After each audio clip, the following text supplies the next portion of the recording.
I'm Dave Hart. I'm the preacher for the Warren Avenue Church of Christ in Winslow, Arizona, and I am so glad that you've chosen to join me today. Today we're going to take a look at a topic called disappointment. Disappointment. Lately I've been watching on YouTube some of these little biographies of old-time movie stars. And I know about some of the newer movie stars and their excesses in life and their problems, and many of them dying young and having very unhappy lives. But I didn't realize that the same was true for so many of the older movie stars. So many of the older movie stars also died very young, had multiple marriages, had drug problems, had alcohol problems of all kinds. Some of them were very rich and powerful at one time and ended up very poor, and mental problems, and on and on and on. And the sad fact is, even though these people were very talented people in their profession, and even though they were able to make a lot of money at it, in the end they were very disappointed in life. In the end, they were very disappointed in life, and unfortunately, for quite a few of them, their deaths brought that point out in one way or another. Sad fact is, this life is full of disappointments. Disappointments of all kinds. One of my first great disappointments in life came in comic book ads. When I was young, I loved comic books of all kinds.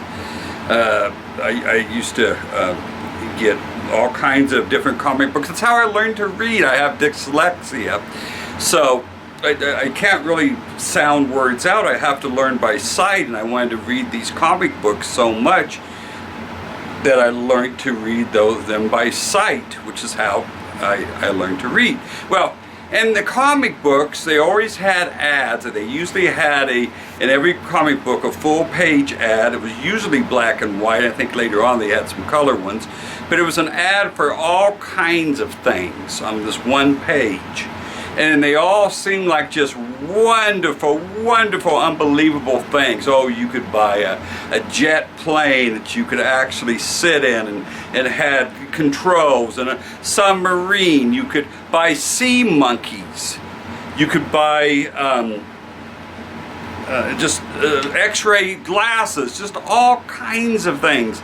And every time I get a new comic, I'd always get stuck on that page and just look it over and just wish I had the money to buy everything on there. Of course, nowadays with the inflation, we could have bought everything on there probably for about $20, but back then, I just wished I could have that stuff. And if I remember right, I even sent away for their catalog. They had a whole catalog of just wonderful things, 7-foot Frankensteins and ghosts that really could fly, and just all kinds of things. The problem was,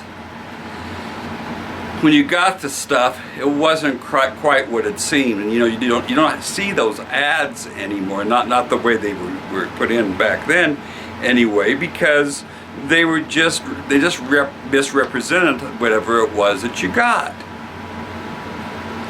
And everything that you got basically from there was just going to be a disappointment. They even sold live monkeys. You could actually buy a live monkey, and from what I have read about it, was they actually did send you a monkey, a little spider monkey. And the problem was, it wasn't one of these nice little monkeys that would sit on your shoulder and was trained. It was a wild animal, and people talked about how the monkey would bite them, or as soon as you opened the cage, it would run out and it would be gone. I read about one kid that bought one, and it climbed up into the rafters. He never could find it again in his own house, and so there was just disappointment. And we have disappointment in this life, and friends. Listen, I've had friends, people that were good, close friends who would disappoint me. We have disappointments in boyfriends and girlfriends. We have disappointments in marriage. I remember my wife telling me a story about a lady that she knew that she got married when she was older. And, you know, she had all these dreams about what marriage was going to be like. It was going to be like, you know, a romantic movie, a Hallmark movie on TV, or a Harlequin romance novel, and she was very disappointed. She thought that they would just kind of be together all the time, and she said after being married for a while, most of the time he was in his room doing something, she was in her room doing something. She had a disappointment there. We have disappointments even in our children, don't we? Many couples look forward to having children and all that, and then they become teenagers. And the problems start if they hadn't started before then. And you know, they grow up, they have their own lives. Many of them don't call or come home as often as we'd like. And there's disappointments. There were disappointments in jobs. I don't know how many times, especially young people, they'll get a job and they'll tell me how wonderful it is and how much they like it and how much they enjoy it. And 6 months later, I hate this job. I hate this job. Worldly things. We look out into the world to try and bring us joy, happiness, contentment, fulfillment, and it brings us disappointments. Everything in this life seems to bring us disappointments at times. Maybe you're looking forward to a new movie coming out and isn't quite what you thought it was. Sometimes people get disappointed because they take drugs, or sometimes it's medical drugs that they hope that's going to make them better, and it doesn't. Or it's illegal drugs that has some kind of satanic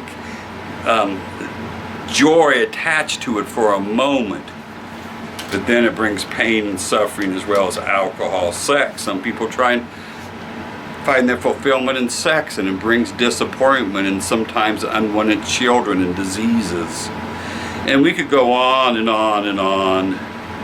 People are even disappointed in Jesus and his church. You know, I've heard people say, well, I tried Jesus and my life didn't get any better, or Jesus didn't do what I wanted him to do in my life. Think about what I just said there. They don't understand Jesus. People get disappointed in the church. Well, the church isn't meeting my needs. The church isn't as friendly as I'd like. The church hurt my feelings. The church, we find disappointment in all kinds of things. So is there anything in this life that doesn't disappoint us? And there again, think about in life over time, almost anything that we are involved with is going to cause some kind of disappointment. You can go out and buy a new, beautiful car, the most expensive, nice car. 10 years from now, it's not going to be as nice, is it? New computer. I've been looking at possibly having to get a new computer here because mine it seems to be having some problems, and you know, and the technology has moved on so much since I last got a computer, and it would be nice to have a newer one and a faster one, but a few years down the road I'll be looking at that one just as I'm looking at this one. So is there anything in this world, in this life, that is not going to eventually disappoint us? Well, we're going to look at a man today who looked for fulfillment in life. And we're going to see how that worked out. He looked for it in this world. He looked for the things of this world to bring him that joy, contentment, and happiness that we all want. And we're going to see that it did not work out for him.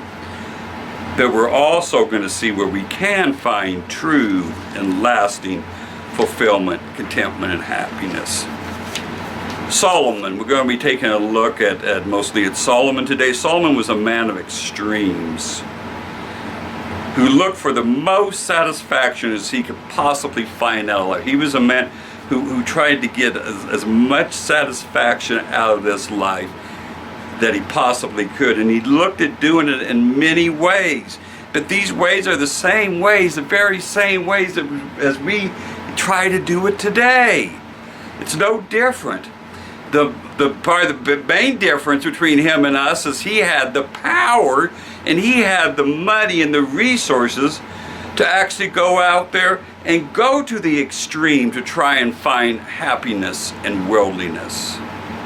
Most of us don't have that kind of money, power, influence, or ability to do so, but he did, and he used all of that to try and bring as much enjoyment as he possibly could to himself with the things of this world.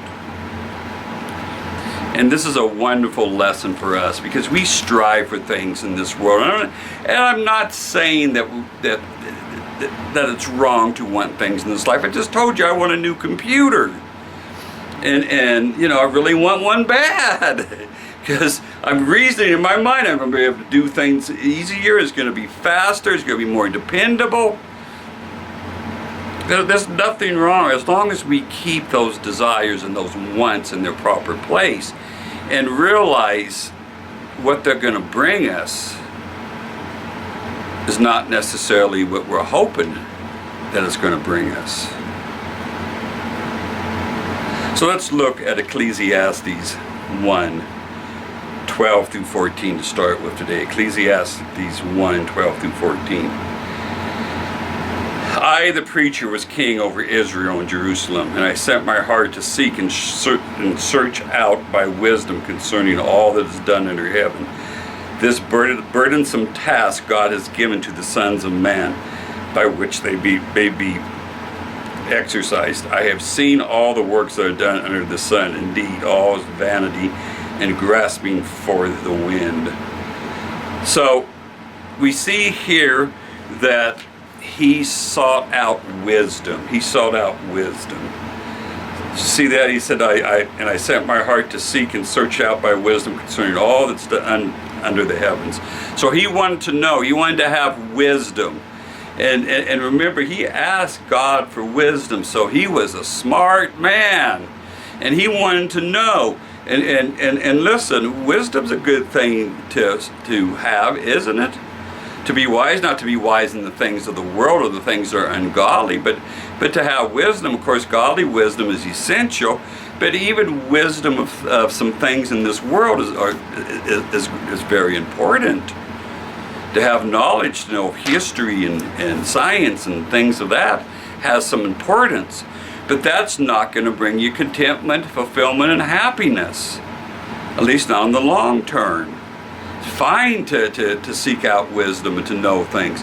But sometimes the more we know, the more we wish we didn't know. Listen, there's a lot of things I wish that I just did not know. I wish I was innocent in a lot of things.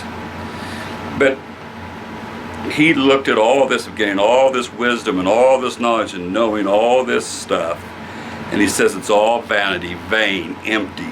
It's an all grasping for the wind. You can't catch the wind, can't you? In the end, it's not what's most important. It's not the thing that is going to bring us there again, that contentment, happiness, and fulfillment. So he didn't find it in knowledge, in worldly knowledge, earthly knowledge. So let's go on and look at Ecclesiastes 2:1 through 11. I said in my heart, come now, I will test you with mirth, therefore enjoy pleasure. But surely this also was vanity. I said of laughter, madness, and of mirth, what does it accomplish?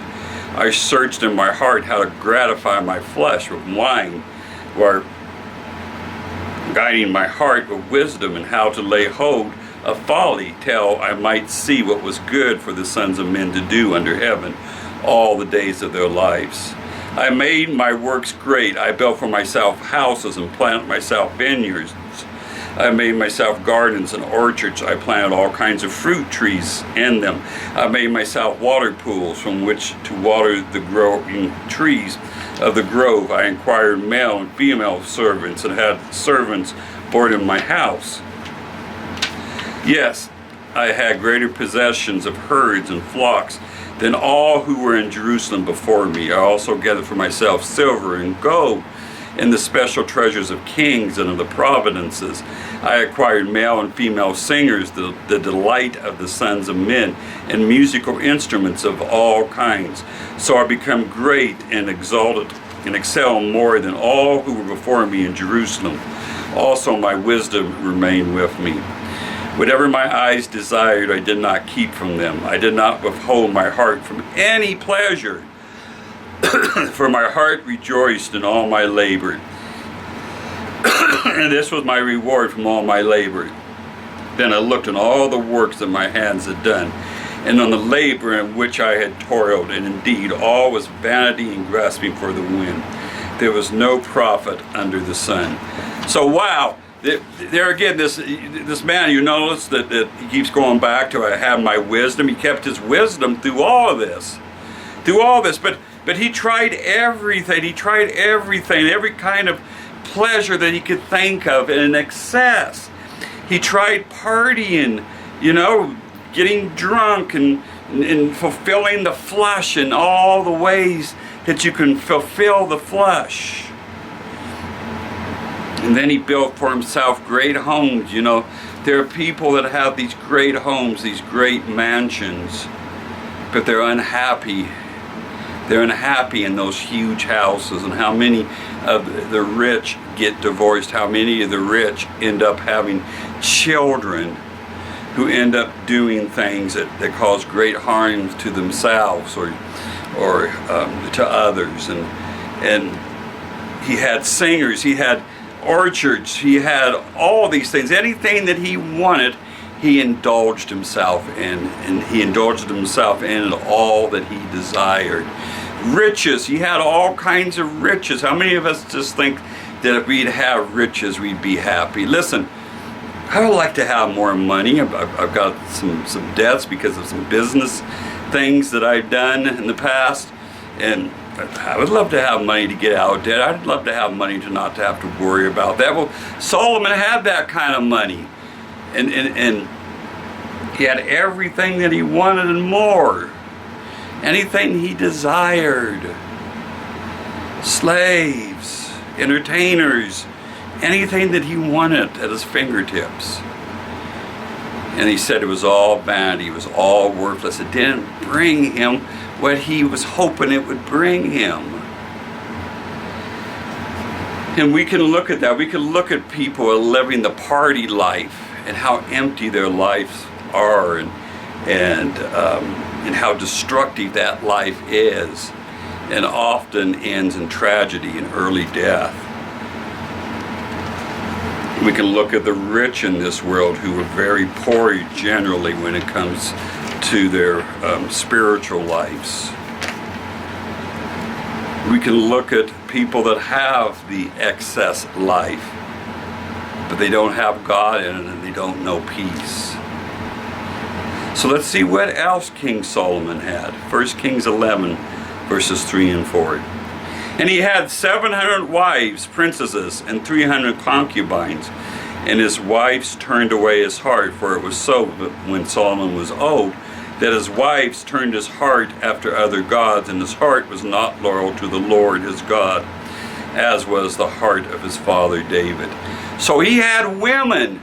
Listen, there's very few, especially younger men, that don't like a harem of women, just like women falling all over them. Like to be able to have all the women that they would want and all the beautiful women that they wanted. And Solomon had that. And what was the result of it? They turned his heart from God. Listen, when God tells us to not be unevenly yoked, he showed us by command and by example all through the Bible the problems that comes with being unevenly yoked, especially in close friendships and even more so in romantic relationships. And we see what these women did.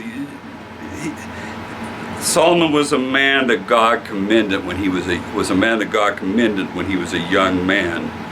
Remember, God said you can have whatever you want. What do you want? He could have asked for all these things that he eventually did get. And instead he asked for wisdom. And God was pleased with that. God was pleased with that, but unfortunately, he used his wisdom for bad things. He used his wisdom to indulge the flesh. And one of the things that he did was to have all these women, all these women, and they turned his heart. See, we got to be careful. We got to be careful. Sometimes we think, oh, if I could only have that man, if I could only have that woman, then everything would be okay and I'd be satisfied. But what if that man or woman is going to turn your heart from God? No man, or having no man nor woman or relationship is worth that, folks, believe me. And we see that in the tragedy of Solomon. So he had pretty much everything that many of us desire. He had fame. He had money. He had plenty of free time to party and hang out and do all that kind of stuff. Power. He had beautiful places. He conquered all kinds of land. He had it all, but he had nothing. He said, it's all vanity. It's all vanity. He had it all as far as worldly things go, but he had nothing. He realized that, and all those things ended up doing was making him empty. They were empty things that made him empty. Made him empty. So now we're going to switch over. We see all these things that he tried to do, to bring that joy, happiness, and contentment just brought emptiness into his life. Now we're going to look at the things that bring true contentment and true fulfillment in this world, in this life, and in our souls. Ecclesiastes 3:12-13. I know that nothing is better for them than to rejoice and to do good in their lives, and also that every man should eat and drink and enjoy the good of all his labor. It is the gift of God. So it's the simple things in life that brings us the most joy and contentment and happiness and peace. To do good. We're to be people who do good things for the sake of Christ. Do good things for the cause of Christ. That brings that contentment and fulfillment. And it says to eat and drink. Be happy with the meals that you have. Enjoy the meals that you had. I've been sick for a couple of weeks, and I just started working out again, and I worked legs for the first time, and I overdid it. My legs were shaking, and they were weak, and I couldn't hardly stand up.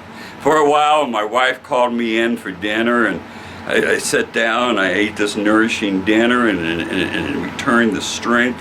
And I had a time just to sit there and relax and enjoy the meal. A true gift from God.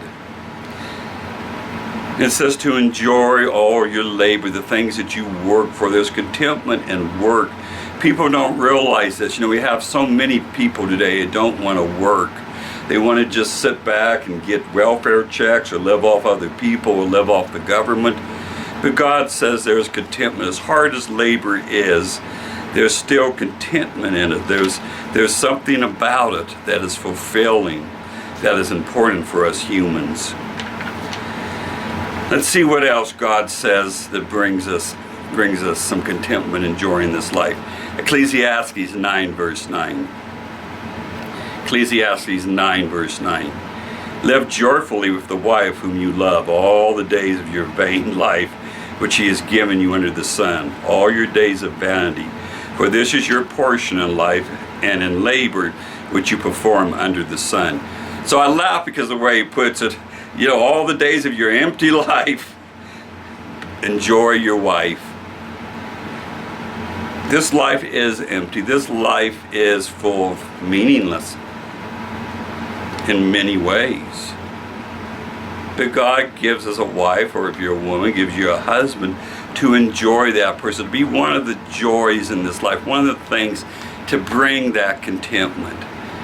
And it's sad that we find so many people in this world that are not content with their husband or wife, and they end up divorced, which causes all kinds of other problems. But God says we are to find contentment and joyfulness in our husband or in our wife.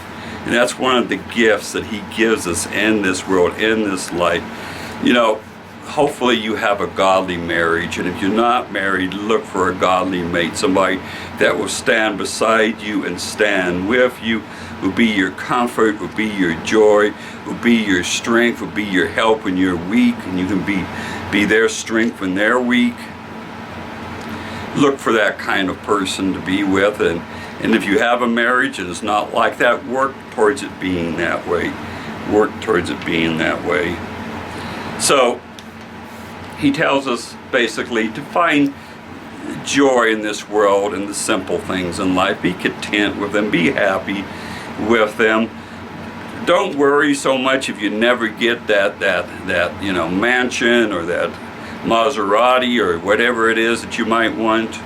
Maybe God has given you enough cash in order to get those things. Well, if that's the case, then that's fine. But also remember, even if God has given you enough to get those things, you're still not going to be content with them. When I was young, I was really into sports, various kinds, and I would train very hard for them. I trained very hard. Whether it was football or a wrestling match or weightlifting, judo, karate, whatever it was, I would train very, very hard for it. And if I would be successful in the competition, of course I'd be very happy. You know, I'd get a trophy and I'd be very happy with that. But, you know, I come to find out the next day, most people didn't care. And now my trophies and ribbons and things are up in my closet, and I'm not even quite sure exactly where they are. And they don't have much meaning. They don't have much meaning. And you know, maybe I want some bragging rights to tell a young guy how I won this or did that, and they're just kind of, yeah, sure, all you old guys say that. God says, find contentment in the simple things in this life. Enjoy them, because God has given them to us. But also realize that we're not going to find the ultimate contentment in anything in this life. Even the gifts that God has given us in this life don't bring us that everlasting contentment, do they? But there is something that does. There is a better joy out there. Romans 14, verse 17. For the kingdom of God is not eating and drinking, but righteousness and peace and joy in the Holy Spirit. So we can find some contentment in this life in eating and drinking and in our wife or our husbands. So I just said I found some contentment in the nourishment that I had just taken a few hours ago. But that's not going to last, is it? Because you know what? In a couple of more hours, I'm going to be hungry again. But in Christ, you're never hungry. You always have that joy. You always have that contentment. You always have that peace of knowing there's something better ahead and you're going to someplace better. And we can have joy even in the midst of all that's going on in this world today. And it's so sad what's going on right now. Here in America, we have racial tensions and we have issues with Afghanistan and the war right now. And we have this terrible plague that's going on, and we see so much sinfulness and ugliness going on, and we go on and on and on. Inflation's going up, on and on and on. But in the midst of that, us Christians can still have a joy and contentment because we know there's something better ahead for us. And Jesus will give us peace if we allow Him to. My favorite verse in the whole Bible is Ecclesiastes 12, verse 13. Ecclesiastes 12, verse 13. It says, let us hear the conclusion of the whole matter. You know, the whole book of Ecclesiastes, he's going on about all this stuff that didn't bring peace and contentment, and all this garbage and all this junk and all the vanity of this life. But in the end, he gives us the key. He gives us the key. So that's the conclusion of this whole matter, this whole book that I just wrote, this whole mess that I just wrote about into this matter. It says that's to fear God and keep His commandments, for this is man's all. This is where that true feeling of peace and joy and contentment comes in, is by fearing God and keeping His commandments, doing what He says. When we do that, we know we're doing right, we're going to be right, and we're going to be with the Lord. And no matter what kind of mess this world's in, no matter what kind of mess we might be in, physically, financially, relationship-wise, we know if we obey this commandment. We obey this commandment. So it's going to be all right, and it's going to be better someday, and it's going to be wonderful someday, and we're going to be with God and all the vain things of this world, all the struggles, all the endless searching that comes up empty is all going to be past us, and we're going to be with the Lord forever and ever and ever. If you are not a Christian today, if you have not put on the Lord in baptism, I hope that you'll find a Church of Christ in your area and you would talk to them about it. Also, if you're watching this video from home, I know there's more people again because of the plague that are starting to stay at home because of it. If you're using this as your sermon today, please don't forget to do the other acts of worship, to sing psalms and hymns and spiritual songs to the Lord, to take the Lord's Supper, to pray, and to also give your means to the Lord's church. And if you use this as your sermon today, I'd like to say I'm honored. I hope that you have a wonderful week. I hope that we can see you again here at the same place next week. And if you found this video useful, please share it with others. God bless you.